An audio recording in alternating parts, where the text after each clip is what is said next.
Welcome to A Word for Wednesday. Thank you so much for joining us. Each Wednesday you will find Boggs Family Ministries is here with our host, Davy Boggs. Having you along with us is a wonderful addition. Now, let's enjoy together A Word for Wednesday. Thank you, Brother Devin, and thank you for joining us on A Word for Wednesday. I hope you're having a great week. We certainly are. The Lord has been mighty, mighty good to the Boggs family. Those of you that have been watching a while, you know that I love the stories that people's lives tell. I think I put it here on A Word for Wednesday, the story of David and Svi Flood and their experience in the Congo. David being disillusioned after his wife had passed away just a few days after childbirth. And while they were there, Svi Flood had won one convert. And it took many, many, many, many years for that seed that fell into the ground in the Belgian Congo to bring forth fruit. But there are tens of thousands of people in heaven today, 101 years later, because of that one convert that Svi Flood won. I love stuff like that. I ran across this the other day. Once in a while, I check out the Assembly of God website. I zero in on one article. It's their history. They usually do something like This Week in History. And man, I read about some people from years back that really made an impact.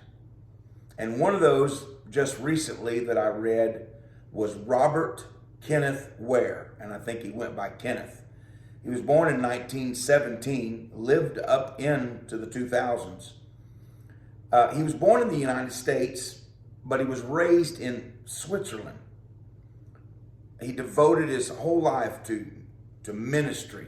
He ministered to the persecuted Jews during and after the World War II. He ministered to displaced war refugees and ostracized Romani people, also referred to as gypsies. And along the way, he managed to learn at least 5 languages fluently. He established the French Assemblies of God Bible School and single-handedly began Sunday school in the nation of France under the Assembly of God. He planted several churches. Nobody's even sure how many churches he planted.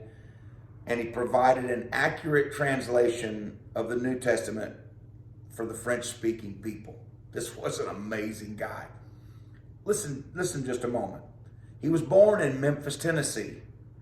A year after he was born, his father, who was a U.S. citizen, was killed in World War I. His Swiss-born mother was devastated and soon went into a deep depression.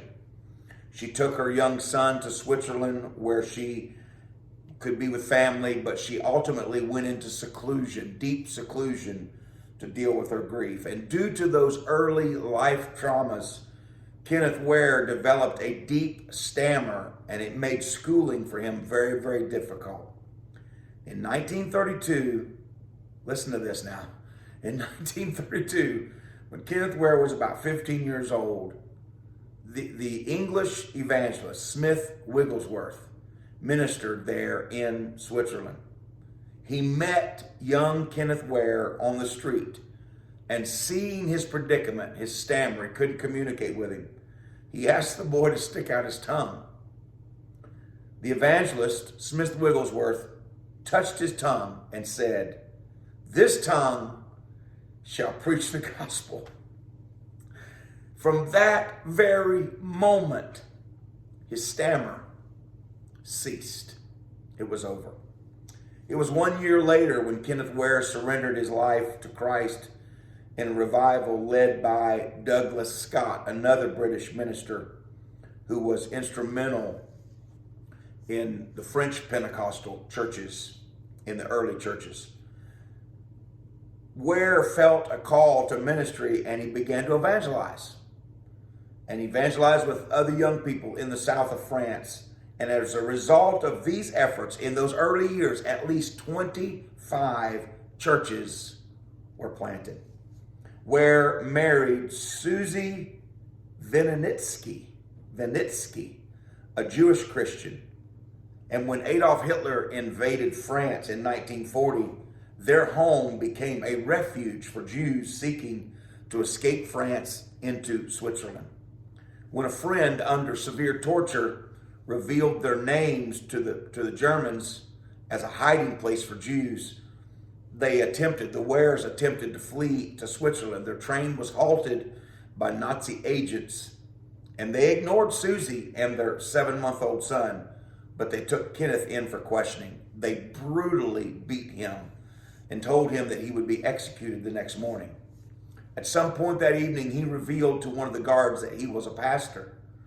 And this seemed upsetting to the young guard, who then snuck him through the darkened hallway and set him free. What a miracle.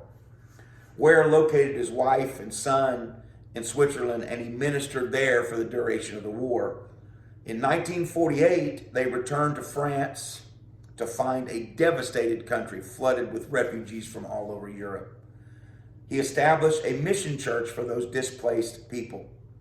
And remembering the care that their friends and family had received from the Wares by helping them escape from France during the war, many of the Jews came to his mission and later accepted Jesus as their Lord and Savior and their Messiah.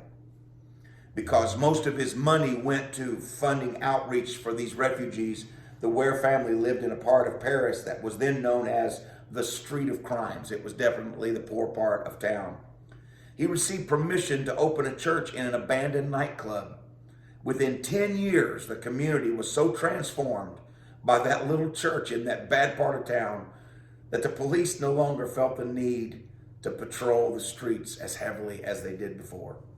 In 1953, he was designated as a representative of the American Assemblies of God to the French Assemblies of God. He soon saw the need for greater discipleship among the French Christians. In 1960, at their council meetings, he requested permission to begin a Sunday school program. They didn't have Sunday school there. And the response from the leadership was not enthusiastic, but permission was granted. He began a small printing operation in his home while he translated Sunday school literature from English to French.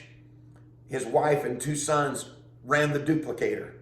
The operation soon became so successful that they were overwhelmed, and in 1964, the American Assemblies of God purchased a larger printing equipment to enable the Ware family to meet the growing need for Sunday school curriculum in France. Can you imagine how many lives were affected by that? Many, many, many tens of thousands and millions, and probably still affected today.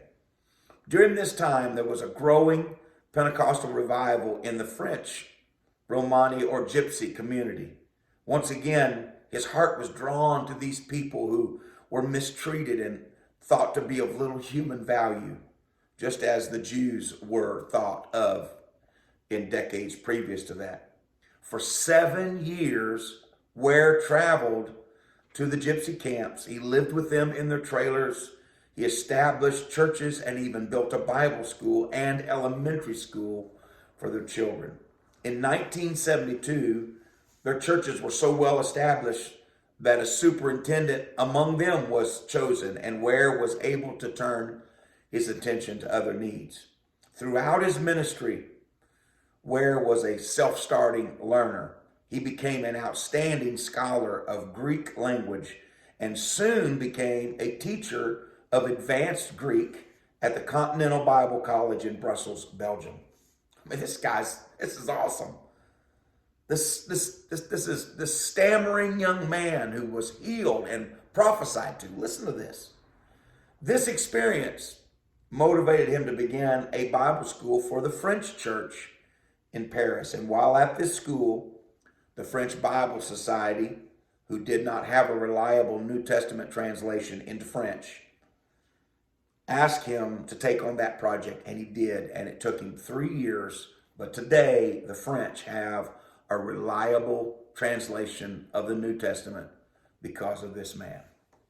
He had medical difficulties in 1984, and that kind of curtailed his active ministry among people, but he continued to write and to encourage the churches until his death in France 20 years later.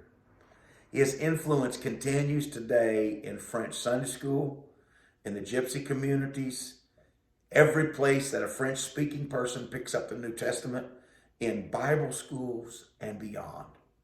Smith Wigglesworth proved to be prophetic. The tongue of Kenneth Ware truly did preach the gospel. Wow. And that moves me.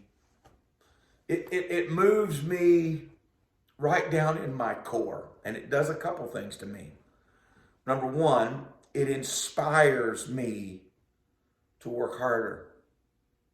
Number two, it makes me ashamed that I haven't worked harder in the past. Oh, I want to be an effective instrument of revival in God's church today. Come on, Davy. Stand up, son. Get to work, boy. There's people to be saved. There's gospel to preach. There's lives to touch. There's souls to be changed for eternity. Does that move you? Man, it does me. And, I've been dealing a few weeks ago with false prophets. This is what real prophecy does.